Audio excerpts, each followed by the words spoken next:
Philadelphia. Hello, Bird Brains. It's John Barchard, live from his home office. Vince Quinn, live from his home office. And Taylor Kredatus in a closet, but we won't show you that today. So excited to talk to you. Welcome to another Tuesday edition of Bell and the Birdmen. Hope you're subscribing down below on YouTube, giving us 5 stars if you're listening wherever you're getting your podcast. I asked for Shane Steichen to get linked to a few teams. Jonathan Gannon to do the same thing. And then, Vince Quinn, there was just a steamroll of information and requests. So it looks like the Panthers, the Colts, and Texans all want to talk to Shane. And I don't know why they want to talk to him when Jonathan Gannon is the front runner for the Texans job. So maybe you, someone smarter, can explain that to me. 2 coordinators fighting for the same gig that probably no one in the NFL wants. Any thoughts on the initial teams checking in and saying hello, Vince Quinn? They're bad teams. So these are the teams that you expect. Look, if anything, it's not so much for me about the teams, because this is usually the kind of riffraff that you're dealing with outside of my Denver Broncos, baby. Oh, Russell yeah. Wilson comeback tour.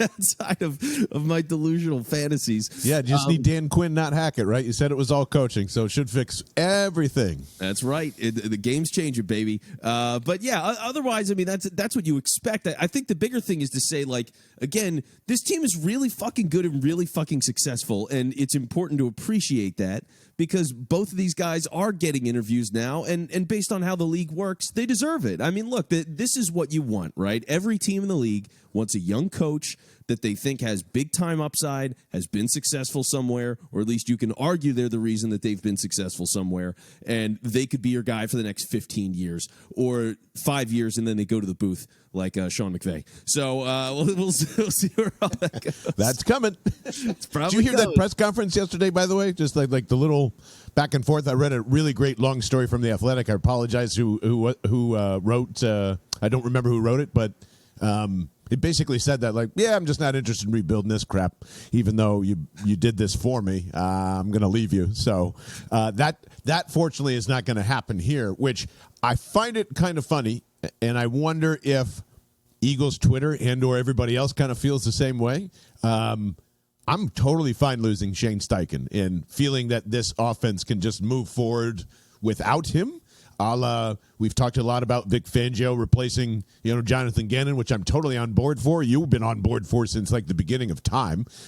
So I'm not going to argue that. But outside of that, it's probably is going to be a bunch of in-house candidates. Denard Wilson is a guy that we pegged long ago, I think, in the season, where it sounded like he might be calling plays, and then they were really hyping him up, and people were sending all the sound bites of him coaching and stuff like that. So I feel as though it's going to be a lot harder to replace Jonathan Gannon, because it is unique defense. It is a unique defense. There's a lot of things to go inside and outside of it. So unless you're getting the architect of basically who laid it out for Jonathan Gannon, I'd be way more worried about him taking that stupid Texans job. And I've only seen his name just go directly to that. So here's what I find hilarious. Either they're just trying to get him hired again, which is always very possible, but I don't think that's the case here. Did the Texans actually fucking tank for Jonathan Gannon and a quarterback?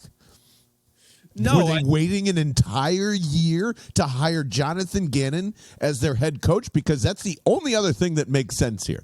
Otherwise, I actually think Jonathan Gannon's staying. How about you?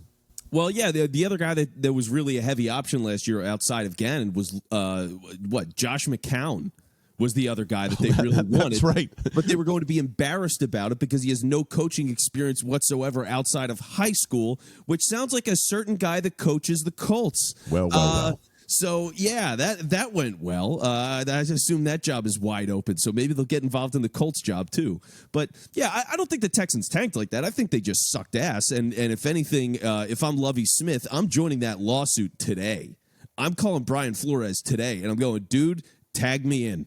Like we absolutely need to go after the Texans, and they're a scummy organization anyway, pretty much. So in the front office and ownership, so they'll get everything they deserve. But yeah, I think Gannon's got a real shot at that. He was a big candidate last year. Now he's a big candidate again for them this year. They were just treading water to not get sued, which is now why they're going to get sued, and that's where it's at. So for there, I think that's interesting. Now replacing Gannon, here's my biggest question, John.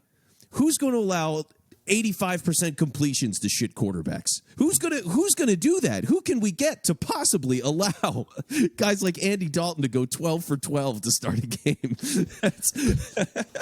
Call Chip Kelly's old defensive coordinators. I'm sure there's somebody that'll make him go 14 for 14. Yeah, what's Juan Castillo up to? Let's give him a call to come back. He broke some of Juan's records, so maybe Juan's a little jealous. You joke, but people really do think there is like little difference between Jonathan Gannon and what was able, like, can we get past this finally? I know I'm yelling at him still to blitz more with 6-man rushes. Like, that would have probably not made Davis Webb score a touchdown at all in that game. I know that Hassan Reddick and everybody else, and oddly enough, Brandon Graham is really close to Nick Bosa in the analytics charts. Did you see that this morning? Holy shit. Yeah, the DNs are having phenomenal years, so I get why. But, there is not a lot of other defensive coordinators that blitz. Like, it's just not a thing. It's not what I have to get used to it as well. Like, who cares? You're going to win the game. This is a high-powered offense. That's basically how this goes. I'm like, all right, well, Jonathan Gannon can keep doing that at a fine pace. We can keep yelling at him when, he only gives up 13 points and basically the offense should win the game and just have a scapegoat because you don't want to yell at Nick Sirianni. Fine. Like, I think he's in a perfect position. What are we going to do next? Yell at the linebacker coach that's going to take over? Like, I don't know. I really don't see any large upgrades nor downgrades with Jonathan Gannon. So like, I really don't see him being like this I don't know, a beacon that you're going to lose. But I also would say, like, Shane's a problem more or less than Jonathan Gannon is, or somebody's a problem on the offense, and I'm totally fine with going.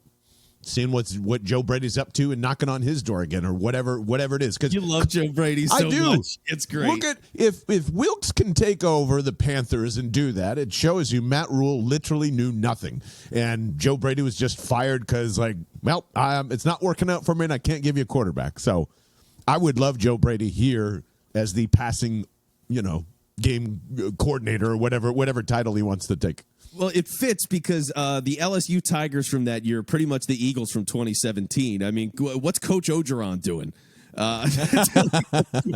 What happened to that guy? Yeah, I would say Joe Burrow and Justin Jefferson had significant help with their coaching careers. No doubt about it. Yes. Yeah. So it's like for him and Joe Brady, it's just really funny to see where that's been. But yeah, like looking at the defense, man. I mean, it is funny because people do want him to blitz all the time. He's not getting enough out of the defense. All this stuff. They are one of the best defenses in the league. They set a sack record for this team. I mean, look, if he blitzed as much as people wanted him to, they might have obliterated the all-time sack record. I mean, they might have had like 100 sacks this year. You know what I mean? It's crazy. But yeah, they were one of the best defenses in the league, and ultimately it was playing to the strength of the secondary and believing that those guys could hang tough and get turnovers, and they did. So it's a question of how much of that is Gannon's scheme. Is he getting the most out of the talent? Is the talent propping him up? It's a complicated question. I think if he gets a job somewhere else, we're going to find out a lot faster. Hold on. It's not a complicated question. Why are people doing that now? Why are people suddenly well, I guess because we're saying like the offense got a major upgrade, and that's covering up a lot of the coaching too. But I mean, we said last year Jonathan Gannon had major talent issues, and now that he has the guys that he needs, he's doing really well. So what are we going to say? Like, sorry, like you improved dramatically on what you were doing, and you now are leading the lead in sacks because of it. Guess your system works? Doesn't work with Reed Blankenship and a couple other, like a Marcus Epps development guy, and yes, we know Slay and Bradbury and all that, but let's be honest, Bradbury and Slay had been playing that great over the last like couple of weeks, and I'm not worried about that going into the playoffs or anything, but there's a lot of different stuff. Jordan Davis was in and out of this lineup. Like mostly out, and you had to be, very conscious of Lindell Joseph and Sue, and they fit right into the scheme. They knew exactly what to do. They're not nothing, but they're not overpowering superstars in which they used to be. So I think the whole roster, everybody is above average everywhere. So at some point, it is like it's either they're above average or they're one of the best in the league. So you're looking. Yeah, but this is the quarterback thing. Then Jalen Hurts isn't as good because A.J. Brown's here. That's what you're saying when Jonathan Gannon does well with good personnel. Because the way an offense operates and what they do with a quarterback is totally different than the balance and the way it's spread out over a defense. And they rotate the linemen and all that kind of stuff. I mean, the offense is run through Jalen making decisions and whether or not to hold the ball, hand off the ball, whether to run or pass. I mean, it's Jalen's decision making. They did the right job of putting it all in his hands to make those decisions. He has great talent around him, but he's the system, as everybody likes to call him. So it is what it is. But yeah, defensively, nickname, man. By the way, can we get to that? That's a weak ass nickname. That is too much like the process, and I was like, that's Joel Embiid said that, so it's like a thing, and calling him the system is like, I don't know. I mean, it's a spite of Micah Parsons. Very Fetty. I don't hate it, but I guess my question is, how many defensive coordinators could you put on this team with this talent, and they would do a pretty good job? Top 10, top 5 defense. Gotta be a good number of guys that could very successfully run this team. I might be wrong, but I do believe the Eagles are like top 3 in points per game now. I know offensively they are for sure. I'm not 100% on the defensive stats.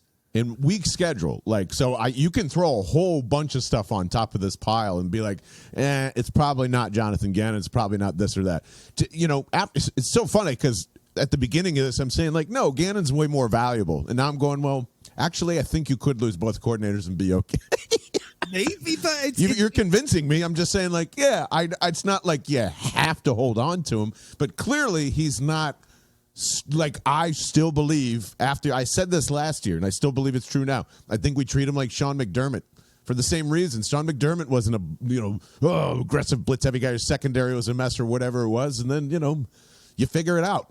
You develop guys. You look where talent is not being used, and you go grab it. I mean, think about this too. Jonathan Gannon was at least when he first got here in Howie's ear. They were on the same page. They were pumped up when they drafted Milton Williams. So I do think that there is that amount of value where he's picking his own groceries and being right. Can't you at least? I think there's some credit there. He's scouting this as well, and seeing some of the supporting coaching to go with it. And how much of that is Gannon and the guys around him is a curious thing. I mean, the secondary is amazing. Like Chauncey Gardner-Johnson, you could say what you want. He's been in the league for a while, but also he's still new to safety, and that is significant. And he's been one of the best safeties in the league. So can't wait to see what he does in the playoff run. So that's a big deal. Reed Blankenship stepping up, Marcus Epps stepping up, T.J. Edwards taking a leap. Like all those things happened this year. So that there is a lot to be said about that. But the curious thing is, big picture, it's like, okay, well, who is the person that you want to attribute that to? Is it somebody that's going to be here after Gannon? Do you promote that person? Is that ideal for this team? Because what you get, and this is the cycle of having an offensive head coach, right? You've now gone with a young defensive coordinator. That was his guy. It's gone well enough that he's getting head coaching looks, and he could be gone this year. So now, are you going to just be in a cycle of getting another young guy, promoting that young guy? Maybe he's gone in a year or two. Like that's why, to me, ultimately, Fangio is the best option in all of this anyway. You want stability. Just go to that guy. Go, listen, dude, you can run this team until you die. Just stay on defense. You own the defense. It's all yours. It's already here for you. You've been a part of it. Just let it ride. And then you get that consistency, and then it's all about for the offense. Okay, Nick is always here, and he's replacing his right-hand guy, but he's always here, and that makes it go. So you want that kind of stability, and we'll see if that's the route they take if Gannon's gone.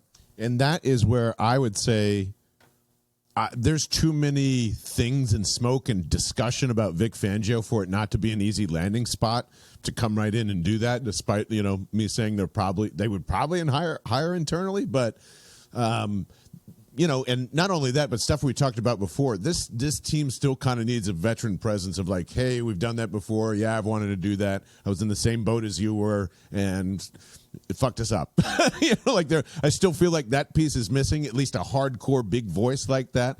I don't know if this coaching staff or the Eagles really welcome that at this point, but I certainly do. It just seems to be, a lot of the times you felt that this coaching staff has kind of gotten in front of their face a little bit too much. You even heard Nick Sierra use terms like, yeah, we got too cute there, or, this and that. I think there just needs to be somebody on either side of the ball. One side needs to be a vet. One side needs to be an innovative something or other, and I would feel more comfortable if the innovating something or other is on the offense, because that's what the head coach is there for. And just like I mentioned before with Howie, like traditionally, Howie has given tons of control to defensive coordinators because they're really not interested in that. That's not their forte at all. Obviously, it's quarterbacks. It's trying to find wide receivers now. Can we say that? Are they good at wide receiver scouting again? But Devontae Smith certainly makes you look good. Yeah, and then snagging A.J. Brown under value, I guess it does too. But, that's what I think a lot of this relationship is even when you're mentioning C.J. and all that stuff, I think Gannon's going like, we need a guy like this. We know how good Howie is on finding value, making deals, and leaning on people. And it still has, I guess to me, and we'll get into this in a second because it's leading us right to the draft, and would love to know how you feel about this situation. Like, what do you think is more valuable? What do you think is less valuable for the Eagles to lose in terms of the coordinators? How does it shake out? Feel free to text us 215-509-5833 or jump into the Discord, because Vince Quinn's going to clean that up over this week. And, we've got to get into some off-season Discord mode and we would love to see what kind of draft picks that you have heading towards, because, it's a top 10 pick. Almost could have been like 6, I think. Yeah. It was top 5 for a long time. That was a fun ride. You just had to beat the Saints, Gardner Minshew. You just had to beat the Saints. We did get off the phone with Liquid Death yesterday. And Vince, are you as excited as I am? Because they're gearing up for some really cool shit in 2023. We told you that Mike, the CEO, will be on right before the playoffs because he's got always has good takes when it comes to the Birds. Big Birds fan himself. When we were telling you, hey, go to liquiddeath.com/bell to see, where you can get that delicious 16.9-ounce can full of mountain water from the Alps. Still definitely do that because, 7-Eleven for me, pretty much always. I find myself going more 7-Eleven than Wawa, and that's probably a whole different story we got to get into. But they are, when you go to that link, I don't know if it's live yet because they haven't told me yet, but just keep checking in liquiddeath.com/bell because it's going to get even uniquer, specialer, etc. They're only giving us this to the Bell the Birdmen listeners. It's going to be 20% off of their merch store. And can I tell you what a big deal that is? They never discount shit over there because their stuff is so designer quality. You've seen me wear hats and stuff all the time. They told us to put a wish list item or a wish list together between me, Vince, and Taylor. And we can't wait to show you what's in their store because there's like so many cool T-shirts and hats, so many cool, there's got dog toys. There's a Martha Stewart candle that they made. There's so many weird crossover stuff I can't wait to share with you. I'm not very much a watch person, but they have the Liquid Death watch and all this other crazy stuff. liquiddeath.com/bell gets you 20% off the entire store. More on that as we get into, the divisional round and all that stuff. There's even talk, Vince Quinn, that we might be heading to the Super Bowl in Arizona and hanging out with the Liquid Death, party that's assembling there. So keep that in mind, as well as this. What are the Philadelphia Eagles doing with pick 10? I really don't have any idea outside of if you stayed awake for the 65-7 thrashing of the Georgia Bulldogs over his TCU Horned Frogs. Jeez, I didn't expect that to happen, but I did expect all the Jalen Carter buzz to shoot up through the roof. The Bears have the number 1 pick. The stupid Houston Texans are going to have to pay them to go get their quarterback. Vince, you even brought it before we were going on. Jalen Carter, the Bears, makes a lot of sense. Tell me why. Yeah, well, because Justin Fields is why, and that's it. They don't have anything else going on. So if I'm Chicago, it's either one, I trade down and I get a haul of picks, which They took like 17 picks last year, so they threw all the darts in the world. Maybe they do that again. But yeah, the easy thing is just take an absolute superstar, get people excited about it. Interior defensive pass rush is such a big value add at this point, and we're seeing that with Hargrave, and potentially we see that on a larger scale with Jordan Davis. So like for them to do the same thing, it's just easy to me.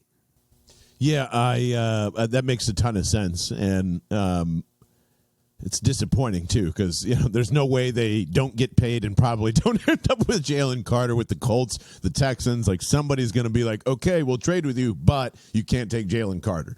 And I think you'll have two teams that'll say no problem because Matt Ryan and literally nobody for the Texans right now. What do you think that this Eagles team needs? I mean, it's amazing that we get to kick our feet up, like we said in the last episode, and just make fun of the rest of the NFL for an entire week. And just not only, and by the way, did you see this? Adam Schefter tweeted this out yesterday. The Eagles are the first team in NFL history in a span of 5 years to make the playoffs and clinch the 1 seed. No one has ever done that before with two different quarterbacks. No one. Two different quarterbacks and coaches. And coaches as well. Like, no one has been able to do that. So, like, Howie Roseman, holy shit. Especially on the down year of the NFL when the competition's like figuring itself out. Boom, roadmap at 14-2. Unbelievable Howie job. doesn't need your fucking forgiveness. He doesn't need your forgiveness, all right? So I love that moment. That was one of the best moments of the year. But, man, that's the crazy thing. It's like usually you get to this time of year and it's like, all right, we need this, we need that, we need a safety, which was me all last offseason. We need a safety, we need a safety, we need a safety. Maybe we need a corner. Do we get a defensive tackle? What are we going to do here? Like, defensive line is in really good shape.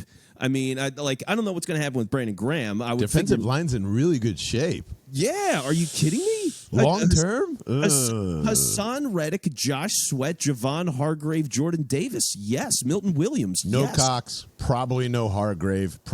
Maybe Brandon Graham. That's what I think is happening. I'll be so pissed if they don't sign Hargrave. Well, I think the D tackle market's going to be extraordinarily crazy.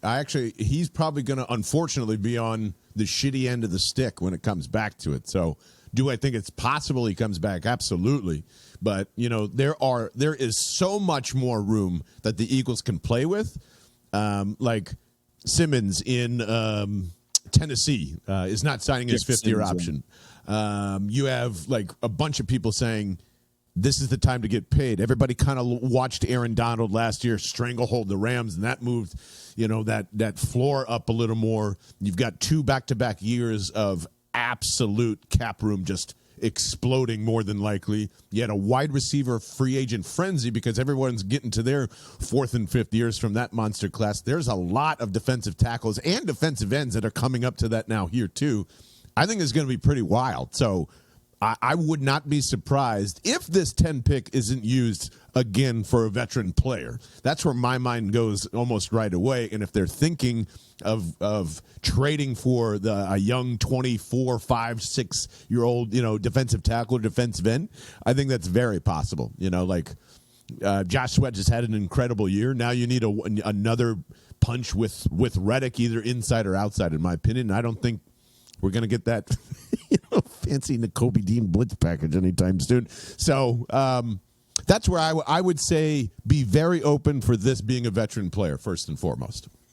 More likely on the defensive line. With the amount of money that they could throw out in free agency, and I guess I should say that's the number one thing. I mean, there's so many guys that are free agents this year and all the money. It's Hargrave, it's Chauncey Gardner-Johnson, James Bradbury's a free agent. I think T.J. Edwards is up for an extension. Obviously, they're going to pay Jalen Hurts with an extension this year. So, March is going to be such a major determinant of where all this stuff's going to go. But right now, you just look at the roster and you go all right, is there any position group that's a glaring hole right now? There isn't one. I mean, what, backup tight end? Oh, my God, we need to upgrade Jack Stoll with the 10th pick. There isn't a whole lot there. So it's who don't they sign? And then we're kind of have to guess from there. But for the other side, too, talking about all the salary cap stuff, because I think you're right. I mean, it's going to be crazy, and there's going to be some overpays because of where the salary cap's going to go the next 2 years, which is basically, if you're not sure fully what we're talking about, it's this whole idea of when COVID hit, they had to actually, the cap was going up $10 million every year. That is not the case when COVID hit. So with 2020, it actually went backwards. So now they're trying to make up for that lost time, essentially, and it's going to balloon over the next couple of years to do that because, you have CBAs and stuff. The players want to get paid. There's some politics here. So there's going to be more there's politics. There's going to be a there's going to be a lot to talk about in the offseason with that. Anyway, ask Troy Vincent about what went on in the Bills-Bengals game. There's politics. So with all the things going on there. But, yeah, with the way that it's going to blow up, if anything, I think it's a massive opportunity for Howie to sign everybody. And, oh, God, I'm going to say it, and it's going to be really bad. But oh, no. This is an opportunity for Howie Roseman to build a dynasty. I'm just going to say it. Come on, man. This is great. Fantastic. I actually thought I was going to have to convince you of that because I was looking at a lot of people checking out next year's opponents and how it's obviously going to be much stronger, right? They're playing I think the toughest schedule of the year next year based on this year's records, which absolutely means nothing because people go up and down all the time. Mm-hmm. And I would say they still get an advantage with that because most of the toughest teams they're facing are all going to be at home. At least how it's trending now. I would imagine that flip flops a little bit, but everyone just assumes that this team is as good as it's going to be. No fucking way, for the exact reason that Vince said.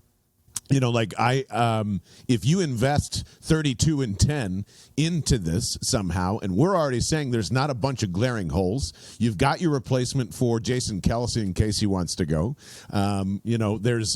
You've got to figure out Lane over the next 2 years. You're not pressured to do it this year, but it would be a good idea to start looking at right tackles kind of all over the place. You still have the ability to draft a young wide receiver if you want to and load up on this. Taylor, I know that I actually want your input on this because I don't know. What if Quentin's there at 10? I'm saying yes. I am saying yes, brother. And there is I'm not even thinking about it because you have so many other resources. Vince said that. Imagine getting the next Larry Fitzgerald / fucking Anquan Bolden into this lineup. Now I'm not worried about backup tight end as much. Now I'm not, it's just if you keep piling on Jalen Hurts and after paying him and then drafting a guy that's going to cost you less than $7 to $9 million per year on a rookie scale and hits, I would say I'd lean that way, man. I want to get your thoughts on that first, and that's just a part of the dynasty build. But would you do that, Taylor? I mean, I'd love to do that. I don't think the fan base would at all. It'd be a tough sell. Yeah. But I mean, when you watch his highlights, it's Sunday. It translates to Sunday so well. The way he gets pressure off of him, yards after catch, gets guys off him once he gets the ball. It's an easy sell. It's just, for this team when you already have a pretty good receiving core, I don't think fans are going to be happy about that. Well, that's the curious thing for me, T, is because I don't know what that position is for people right now. That okay, you can't draft a wide receiver. We need this. You know what I mean? That's usually how it goes in the offseason. I don't know what that is. So that's why, by the way, I know we mentioned the Discord a little bit earlier. So we have a channel in the Discord, and it's time to kick some dust off of it. So I'm pulling it up now. But first off, join the Discord. BellandTheBirdmen.com is where you get in. So BellandTheBirdmen.com, there's an invite there. You can hop in the Discord. Once you get in there, you scroll down a little bit. There's an NFL draft chat channel. So tell us who you like. Tell us who you think is interesting. Certain prospects you want to see, and I want to go check those people out because, as John and Taylor have mentioned many times on the show, I don't watch college football. I just don't care. I got to be honest. I do not care. Once they hit the draft, I'm interested. But until then, too many players, amateurs, guys driving trucks. I don't care. While you're in there, tell them just to watch the SEC, would you? Well, Obviously. just the SEC, because when it's the SEC versus, what is that, the Pac-12 or whatever, holy shit, it's a massacre in the national championship. The Big 12, it's basically the same thing. Big 12, they're all merging. It doesn't matter. None of it matters to me. You did see Darnell Washington this morning. Ooh, yes. I did. Taylor was showing me some Georgia highlights, which is and clips of specific guys, which is what I'm in for. So, show me those things and let's figure out what they actually need. Because right now, I mean, here's one of the funny things that I think I don't know if people will be happy about this or not. Offensive tackle. Yeah, of course. Of course I'm down. I actually have not researched the class that much to see if it's like that strong or not. It doesn't sound just from the surface like it's an amazing class. Doesn't mean that there's talent there. But yeah, of course. Absolutely, tackle should be on the board. Safety, I think, even should be on the board, despite how good the depth has been playing. Oh, wait, at 10? You mean guys like Kyle? No, not at 10. I'm just 10? I'm just saying if we're talking about needs, I don't think there's probably a safety at 10 that's worth taking right now. I'm moving both picks in the middle to go get Jalen Carter. I'm doing a bunch of that stuff, but that's kind of like if you land any of these guys. Aren't you going to be even more excited for next year? If Quez Watkins gets upgraded, aren't you going to be excited that he becomes like wide receiver 5 and now becomes that Arizona Cardinals John Brown role, which is like literally all he did? It's like, I guess, yeah, go deep. Okay, cool. Next, why wouldn't you have that? Why wouldn't you want upgrades with your even linebacking core that is here now? Maybe Roquan Smith is available and the Ravens don't re-sign him for whatever dumb reason, but, him and Nakobe Dean, okay, cool. That's probably at least, Kaiser and TJ matched into one guy, and then, you can just see what Nakobe does after that. Probably nothing. But I hate your negative. I hate it. But, this absolutely has a chance to be a dynasty, and much like 2017, which they also clinched that 1 seed and won the Super Bowl. Couldn't remember if you guys remember that or not. But do you remember, how much of a different pace this is going to move from 5-6 years ago? That team was about done and got quarterback boost and Nick Foles' golden magical unicorn arm for 2.5 games. So imagine what's going to happen now after you go 14-2, go win the Super Bowl and have a mountain of stuff. And now that it's coming closer and we're all smelling this, and just like if you're a Vince Quinn and if you haven't paid attention to college football and you see the biggest thing that happened too was the gap of talent that we knew was coming over the last 2 years because of COVID. Now you've got the transfer portal. Now you've got the NIL. Now you've got guys with way more opportunities, and the pool is getting larger and fuller of talent. The XFL is starting again. You've got the USFL. There's so many other different ways to fill this team in. I even hate this. Am I going to say this? It's easier to find players nowadays. Both on the offensive and defensive side of the ball. No, even I'm not saying drafting. Drafting's fucking hard, but finding players is getting a little easier. How? You have so many people with second chance opportunities. You have so many people in college that normally wouldn't have gotten a look, aka Jalen Hurts, going to Oklahoma. And that's going to increase. There's 1,100 people in transfer portal that are sophomore, juniors, and or whatever trying to get to Colorado or whatever it is right now. The amount of talent that we are about to see over the next 10 years is going to change dramatically, in my opinion. See, for me, the talent's going to go down because, you're just seeing numbers across the board where people don't want their kids playing football. It's stuff with all the concussions over the years, and obviously, the DeMar Hamlin stuff is not going to encourage a lot of parents to send their kid out on the field. So I just think you're going to see less talent overall that's actually playing, and it's going to be more of okay, how can these guys get second chances in ways not just the transfer portal, but also the XFL, the USFL? Do one of those stick around? Can they develop guys that way? When it comes to international players, are they going to be doing a better job of developing them and getting that talent to come Jordan over? Mailata exists. He's exploded in Australia. Yeah. The Eagles are now capturing all of Australia. It's starting to turn into a world sport that the NBA was way ahead on 25 years ago. So, well, yeah, I don't think it's going to change, actually. They need to build that. So the Eagles are the official team of Australia, according to the league. So Australia's team, baby. Shout out to Aussie. Nanks. Yeah, so...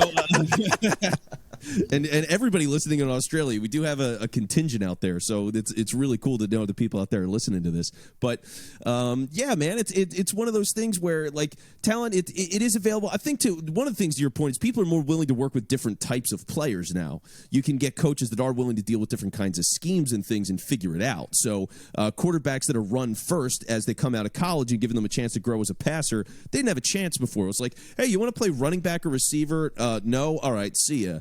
And and now those guys actually get a chance to play quarterback and grow. So the league is changing. It is getting a little bit better. Bigger guys can play in the slot, stuff like that. You're going to need 2 quarterbacks. You're moving to 18 games. There has got to be a point, too, where the roster size goes from fucking 53 active to 65 or 63, or give me something. Christ. Speaking of that, that's why I just think it's going to be easier to put a football team together than when it once was, when it was like free agency started, when you still had the Sam Bradford rule going of negotiating contracts coming in, which, by the way, should come back.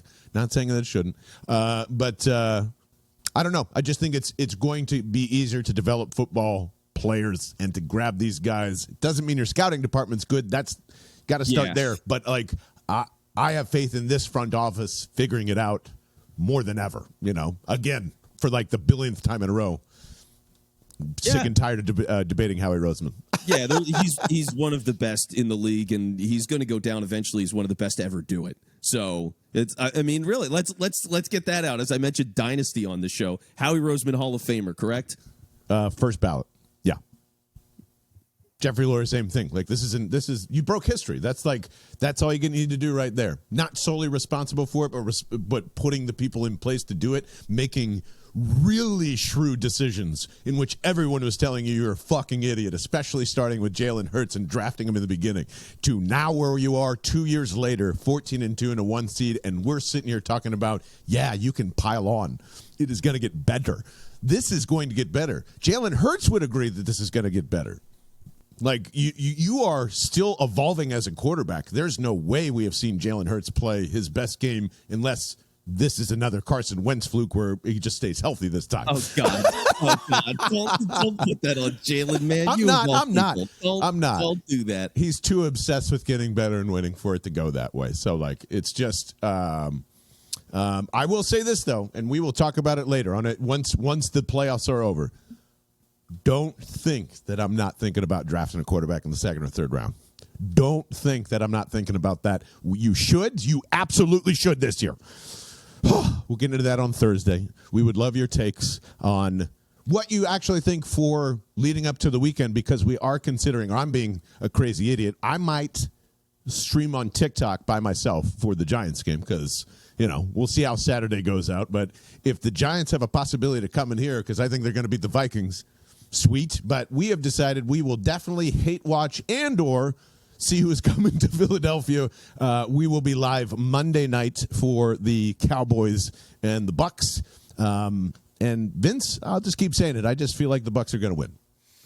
Yeah, I think so too. There's nothing other than vibes around it, and that's all I've got, because Dallas should win that game. But Dak sucks, man. I mean, I saw a stat going around that Dak is the 2nd quarterback in NFL history to miss 5 games and be in the league lead for interceptions. It's awful, incredible. That awful. Is Eli Manning at the end of his career bullshit, and everyone's killing him. And for the record, I can't believe that you didn't see this coming. You got scared by the powerhouse Cowboys, and yet Dak Prescott's throwing all these interceptions on all the tape that you see. Yeah. You didn't think that's going to end because he's not himself. Because I'm going to re-clarify my position then, which was the team is amazing. It's as good coached as I've ever seen. There is talent all over the place. Even now, after losing to the Commanders? What'd you say? I didn't see the game, so I didn't give a shit, frankly. But overall, I stand by everything I've said about that team, which included Dak Prescott is the worst part of that team, and he is. Taylor Kredatus, any final words, my friend? I was going to say I feel like Dak nosedive immediately when Vince was giving props to the Dallas Cowboys. He does have magical powers. Let's keep that up. Keep that up, my friend. It's a good thing I said dynasty for the Eagles. So no, that's right. Shit. Does that cancel each other out? It just becomes neutral and destiny takes care of itself? Let's hope so, folks. Join us, bellthebirdmen.com. Get in the Discord. Send us a text, 215-509-5833. Make sure you're buying these beautiful I'd Rather Be Watching the Birds hats. Shout out to all the celebrities in Los Angeles that picked it up this weekend. More on that later. Keep tuning in. We'll see you on Thursday. Okay, bye, guys.